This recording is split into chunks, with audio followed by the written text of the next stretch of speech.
Chapter 5. Zack scaled the library floor to floor. In his mind, he hoped to find Sophie and Millie exploring or playing a trick on him. Sophie and Millie were nowhere to be found. Zack was alone, and he was scared. For the first time in Zack's young life, he was all alone. No family, no friends, and what's worse is he really had to go to the bathroom, but didn't trust public facilities. Later, as Zack sat in the library trying over and over to come up with a solution to all of this, every time a plan seemed like it had potential, Zack could almost hear Sophie's voice in the background dismissing it, followed by a smack to the side of the head. "Come on, Zack, get your head in the game," he thought to himself, burying his head low and stomping in place, trying to jolt any sort of idea. Then, a creak in the floorboard immediately alerted his spidey senses. "Hello?" Zack called out, but no one responded. The sound of someone sneaking around became clear to Zack.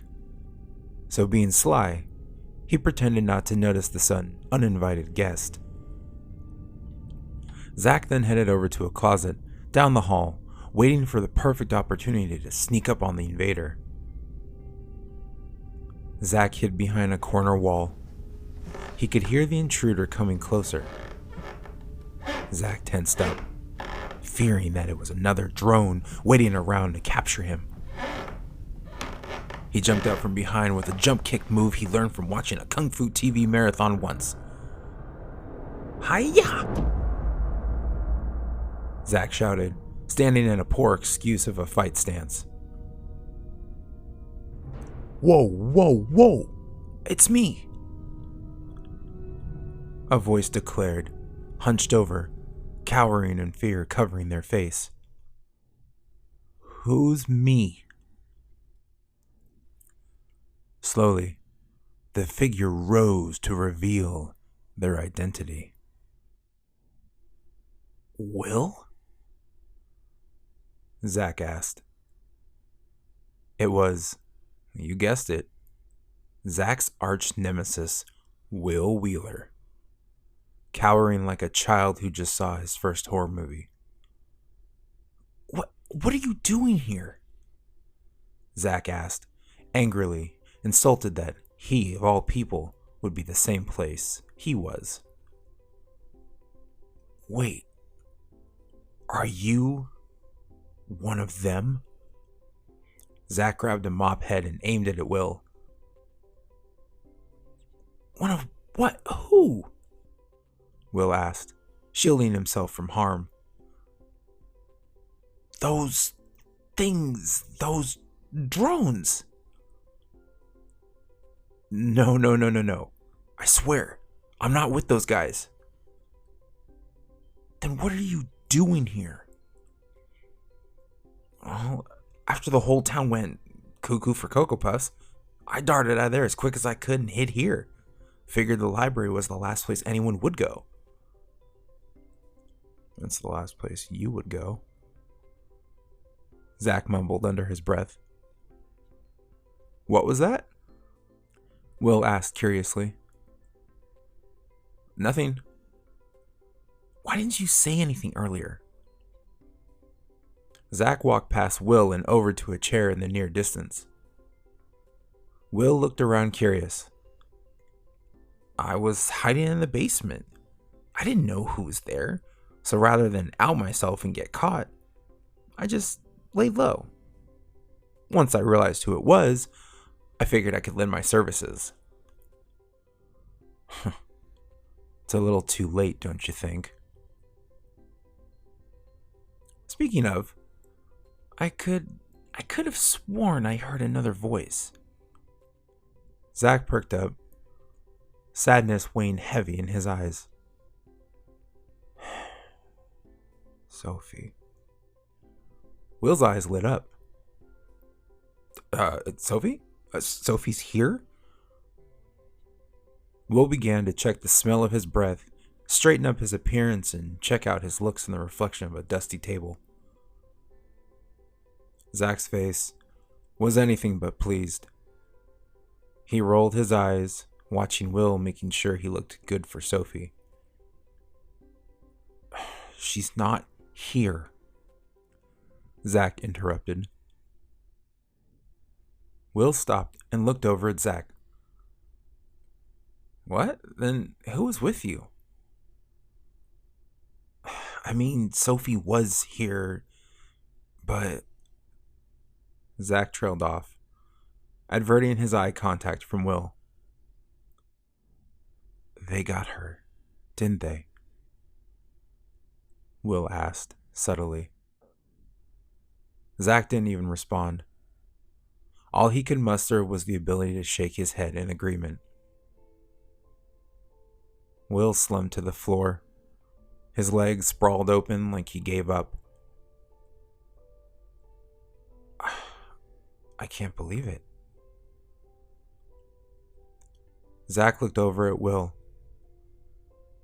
"Yeah, well, believe it."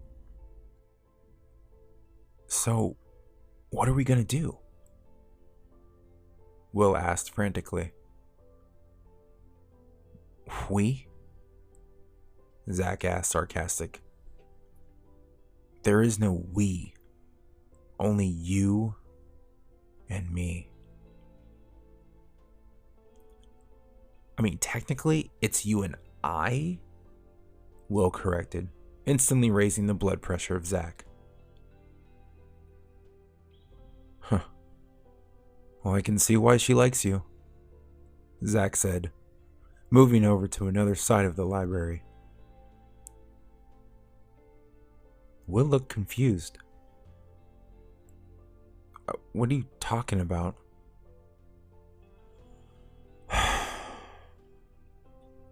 Zack sighed. "Just forget it." "Hey, if you got something to say, Nelson, at least have the stones to say it to my face." Zack stood up powerfully. "Fine. Sophie told me all about your date." "Oh?" Will replied submissively. Then he piped up with enthusiasm. "Isn't it crazy? The smartest girl and I on a date? Who would have thought?" "No one." "No one," Zack mumbled. Will became aware that Zack wasn't exactly throwing a party at the idea of Sophie and him.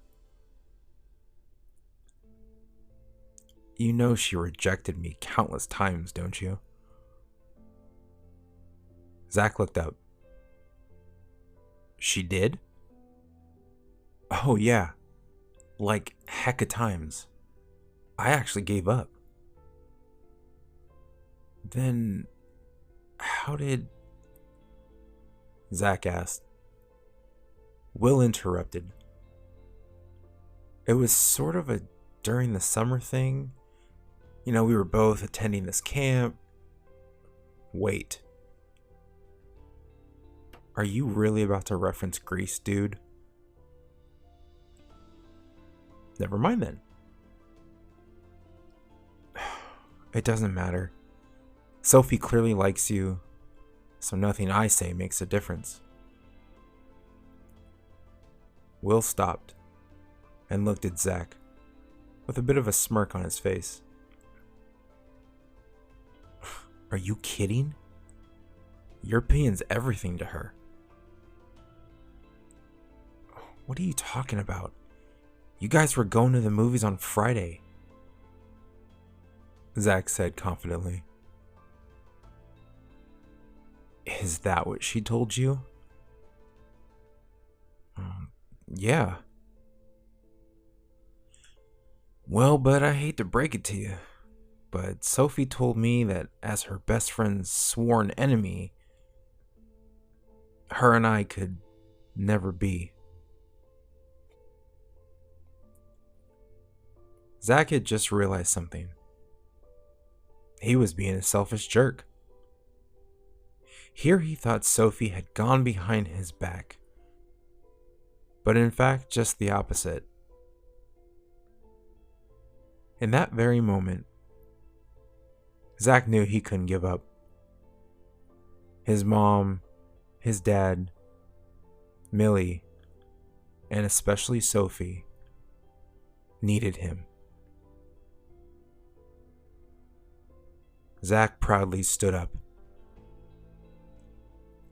Right. We need a plan. A plan for... to get everyone back. Well, not zombie-like. And how do you plan on doing that? Zack looked fiercely at Will.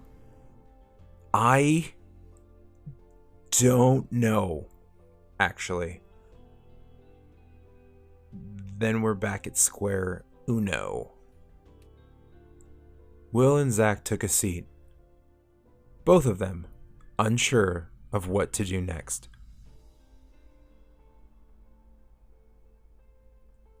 The video camera. Zack uttered under his breath to himself. Huh? Will questioned, with a raised eyebrow.